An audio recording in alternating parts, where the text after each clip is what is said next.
Vivemos um tempo em que, silenciosamente, a visão de muitos jovens sobre casamento e filhos está mudando de forma profunda. Um artigo recente, publicado pela World, escrito por Glenn T. Stanton, chama a atenção para um fenômeno preocupante.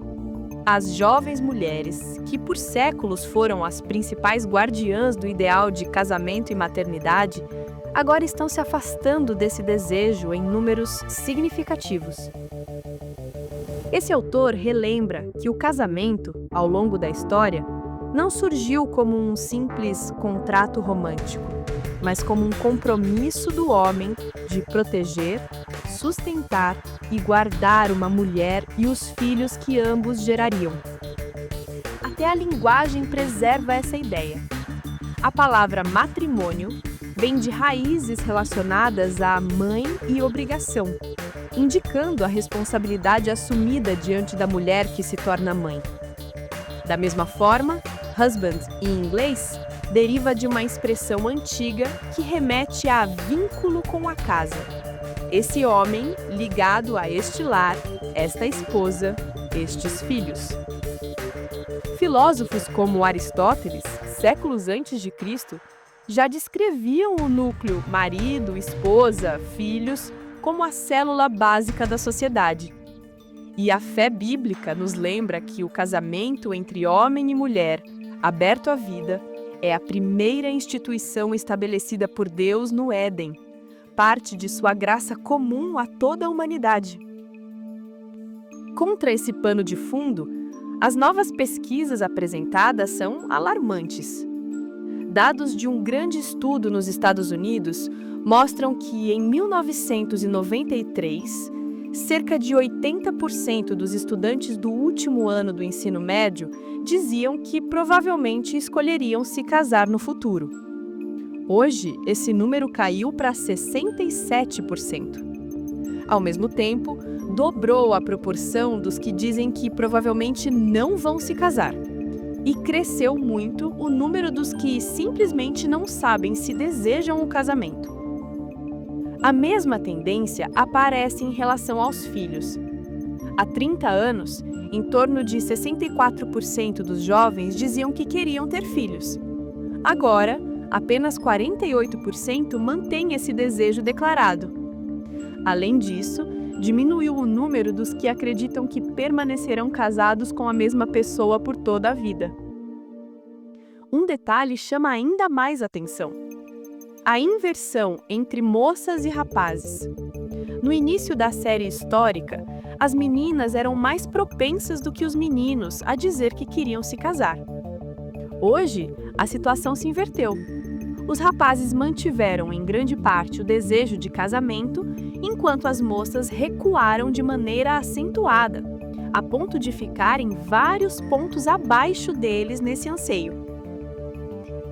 Pesquisas mais recentes também indicam que mais mulheres jovens do que homens afirmam não querer ter filhos ou não ter certeza se desejam isso em algum momento da vida. E a maioria diz sentir pouca ou nenhuma pressão da família para casar ou ser mãe.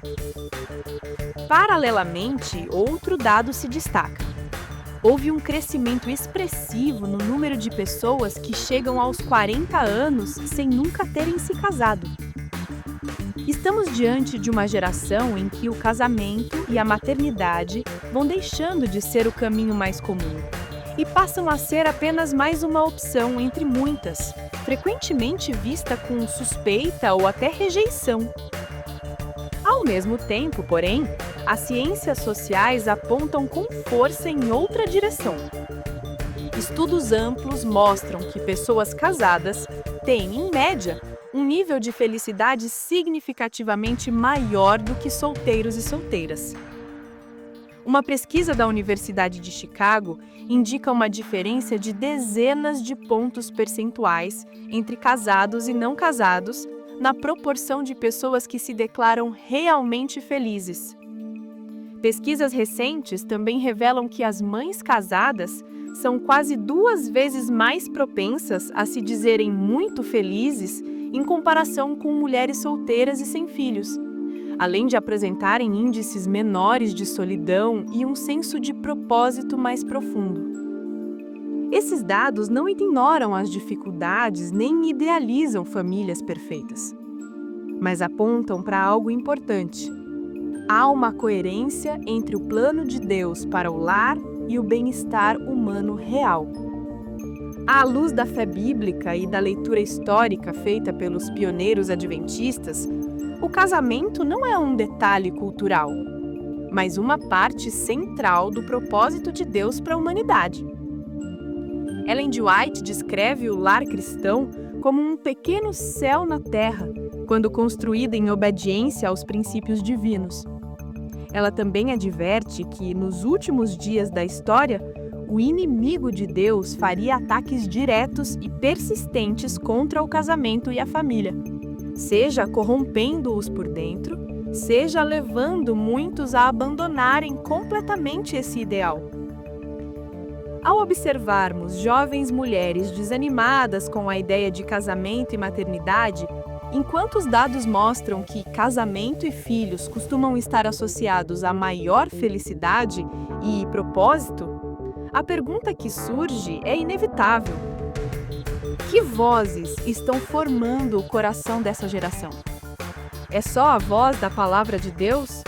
Ou são principalmente os discursos da cultura, das redes sociais, da mídia e de ideologias que tratam o lar como um peso e não como um chamado? Sem forçar uma resposta única para todas as pessoas, porque há também na Bíblia espaço para o dom do celibato e para chamadas específicas, a reflexão cristã pede equilíbrio.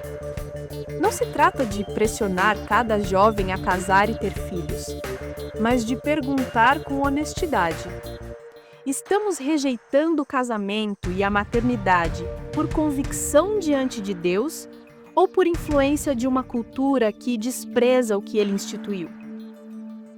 Diante desse cenário, o convite é simples e profundo. Se você é jovem, peça a Deus que purifique o seu olhar sobre casamento, família e maternidade ou paternidade.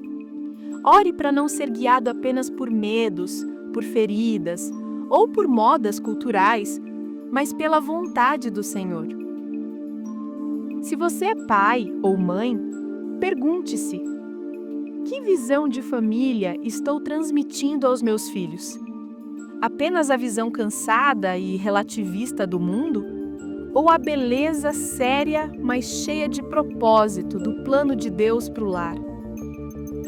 Que o Senhor nos ajude a voltar à sua palavra, a discernir os tempos em que vivemos e a escolher, com sobriedade e fé, o caminho que Ele traçou, caminho que, ainda que inclua renúncia e sacrifício, conduza a uma alegria mais profunda e duradoura do que qualquer promessa vazia da cultura ao nosso redor.